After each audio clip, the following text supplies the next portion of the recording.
Assalamualaikum dan salam sejahtera saya ucapkan kepada doktor dan rakan-rakan sekalian.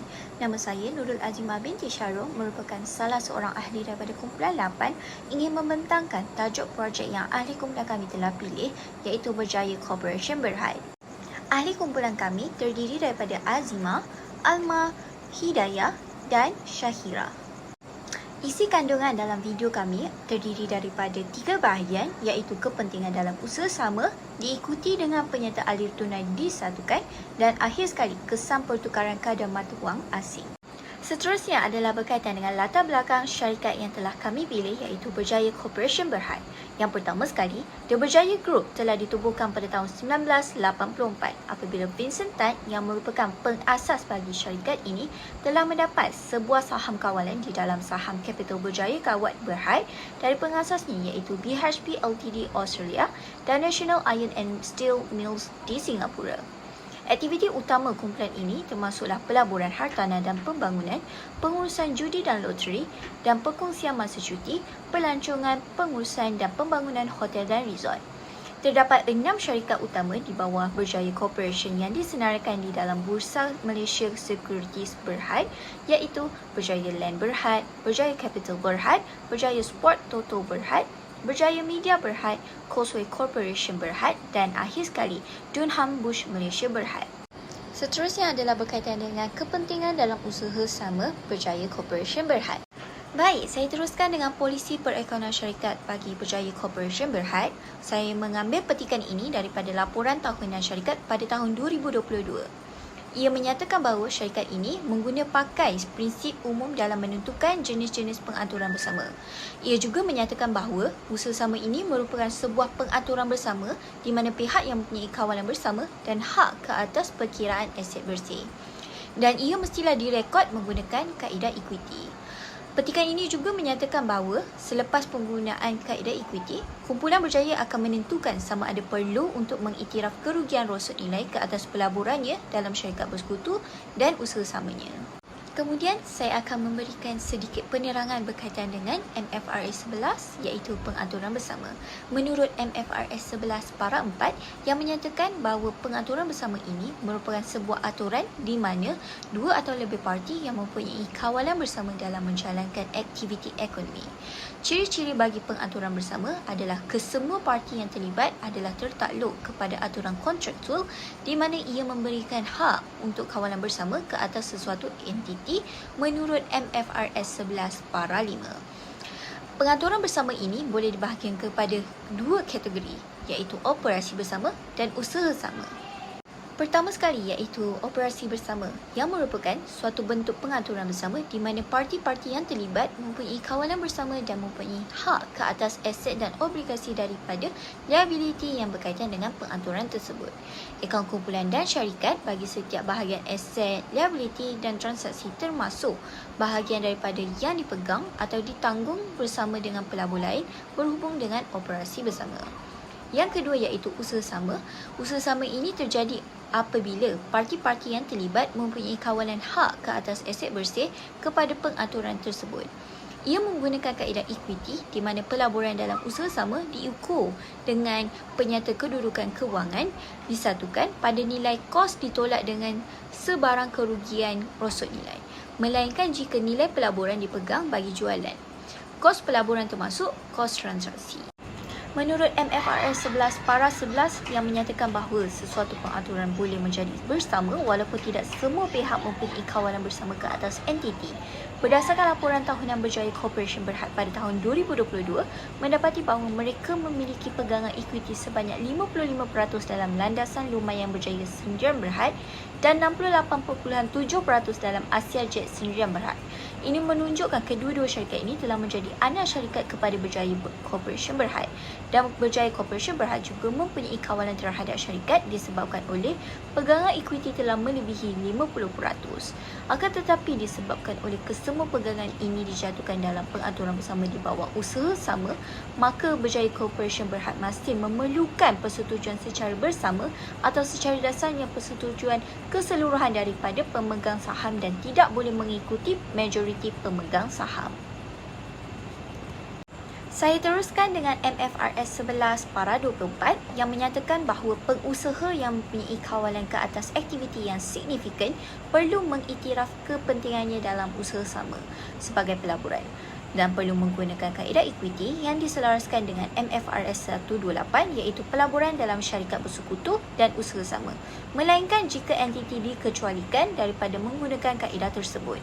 Oleh itu, kita boleh lihat daripada penyata kedudukan kewangan Berjaya Corporation Berhad yang mengiktiraf kepentingan aset bagi usaha sama dalam penyata kedudukan kewangan di bawah joint venture iaitu usaha sama.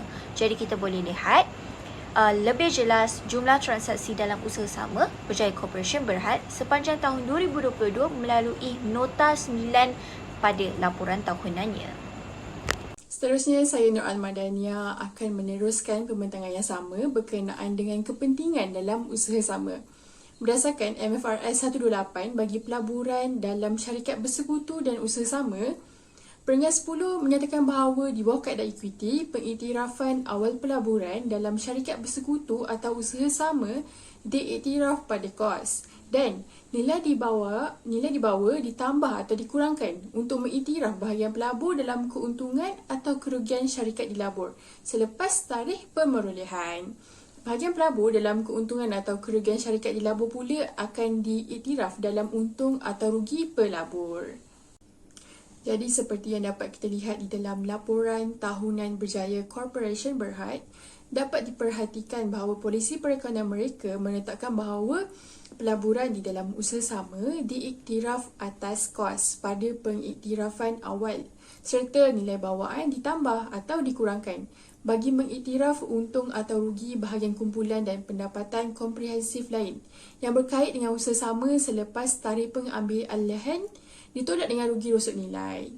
Polisi ini justeru selaras dengan MFRS 128 peringkat 10 seperti yang dibentangkan sebentar tadi. Berdasarkan polisi perekonomian seterusnya pula, dimentakkan bahawa untung dan rugi belum realis atau urus niaga antara kumpulan dan usaha sama dihapuskan setakat kepentingan kumpulan dalam syarikat berkaitan syarikat atau usaha sama. Ini selaras dengan MFRS 128 peringkat 28 yang menetapkan bahawa keuntungan dan kerugian daripada urus niaga antara entiti dan usaha sama diiktiraf dalam penyata kewangan entiti hanya sehingga tahap kepentingan pelabur yang tidak berkaitan serta bahagian pelabur dalam keuntungan atau kerugian usaha sama hasil daripada urus niaga ini dihapuskan.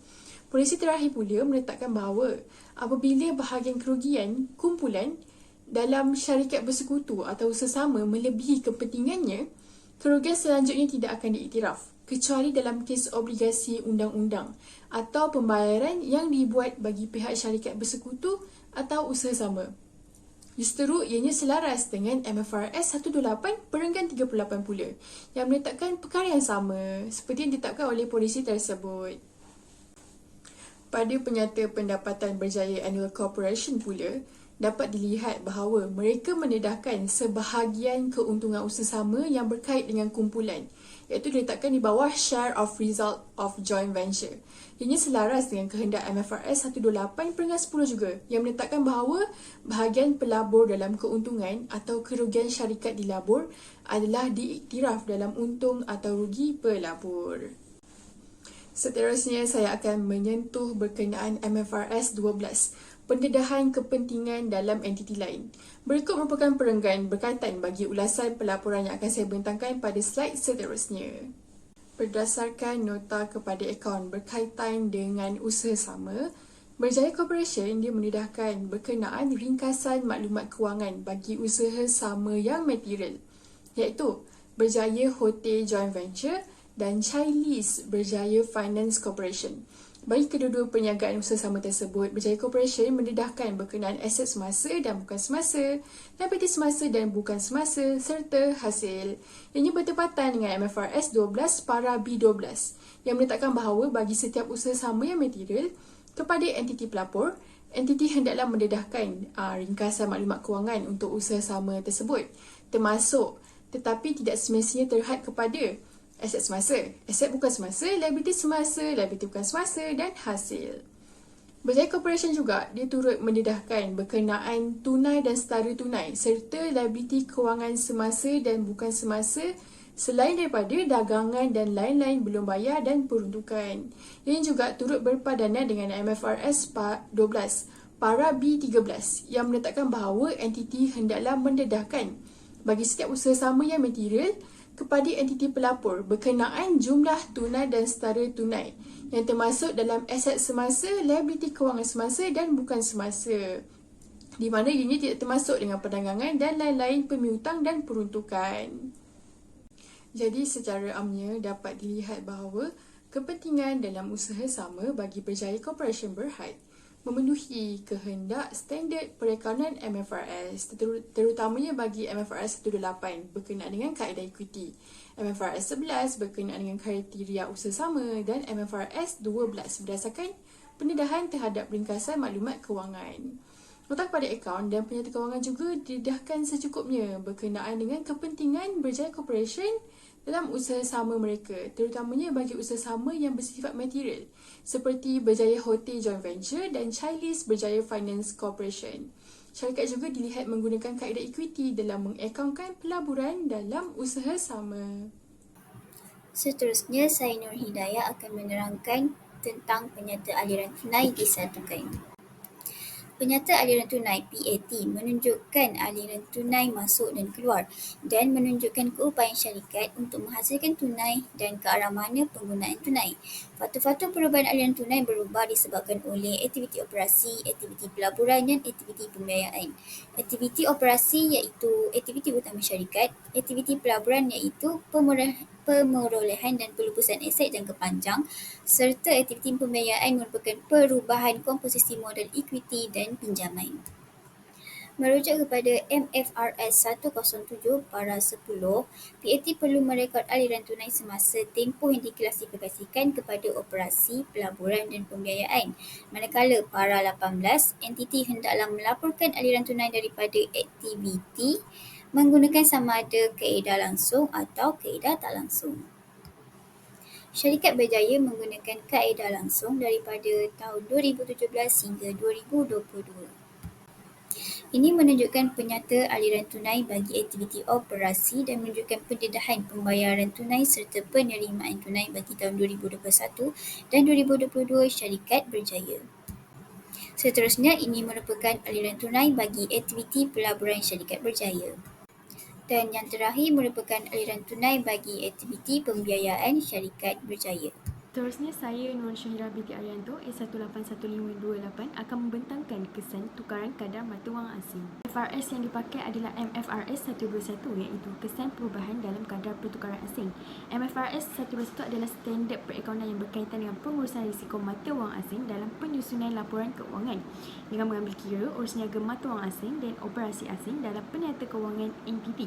MFRS ini juga memberi garis panduan tentang bagaimana syarikat harus melaporkan pengaruh perubahan dalam kadar pertukaran asing terhadap penyusunan kewangan mereka dengan menterjemahkan penyata keuangan kepada mata wang pelaporan. Menurut itu, kesan perubahan dalam kadar pertukaran asing boleh mempengaruhi penyusunan keuangan syarikat dalam beberapa cara, iaitu pengaruh pada penyusutan aset tetap, pengaruh pada nilai persediaan, pengaruh pada pinjaman dan hutang serta pengaruh pada laporan keuangan keseluruhan. Seterusnya, bagi MFRS 121, paraf 9 hingga 14 adalah menjelaskan tentang menentukan mata wang fungsian. Ini adalah di mana mata wang persekitaran ekonomi utama di mana entiti beroperasi. Kedua adalah para 20 hingga 37 yang melaporkan urus niaga mata wang asing dalam mata wang fungsian. Ketiga, para 38 hingga 50 menterjemahkan terjemahan kepada mata wang pembentangan dan terjemahan operasi asing. Itu kita lihat pula kepada polisi perekonomian Berjaya Group atas pertukaran asing mereka. Dalam laporan, mereka telah mematuhi para 11. Para 11 ini adalah mengenai faktor tambahan penentuan mata wang fungsian di mana syarikat ini telah mematuhi para 11 dan ia ditunjukkan dalam laporan dan mereka semua telah menentukan urus niaga dengan syarikat asing yang direkodkan menggunakan ringgit Malaysia. Selain itu, mereka juga telah mematuhi para 21 dan juga para 23 di mana bagi para 21 ia adalah berkaitan dengan pengiktirafan awal mata wang asing. Urus niaga mata wang asing direkod dalam mata wang fungsian dengan kadar pertukaran urus niaga. Manakala para 23, perkara ini adalah mengenai melapor mata wang asing dalam mata wang fungsian pada setiap hujung tempoh. Dalam item mata wang asing direkod dalam kadar penutupan, manakala bagi item bukan keuangan direkod pada kos pada nilai saksama.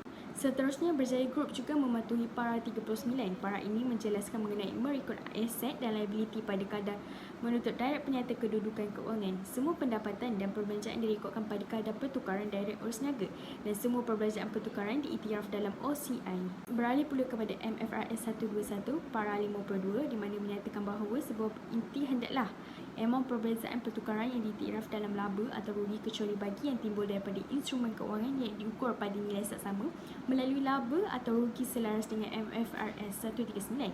Selain itu, perbezaan bersih yang diiktiraf dalam pendapatan komprehensif lain dan terkumpul dalam komponen entiti yang berasingan dan penyesuaian jumlah perbezaan tersebut pada awal dan akhir tempoh tersebut. Dalam laporan Berjaya Group, mereka telah mematuhi para 52 seperti dinyatakan dalam seperti di penyata pendapatan komprehensif yang ditunjukkan di bawah.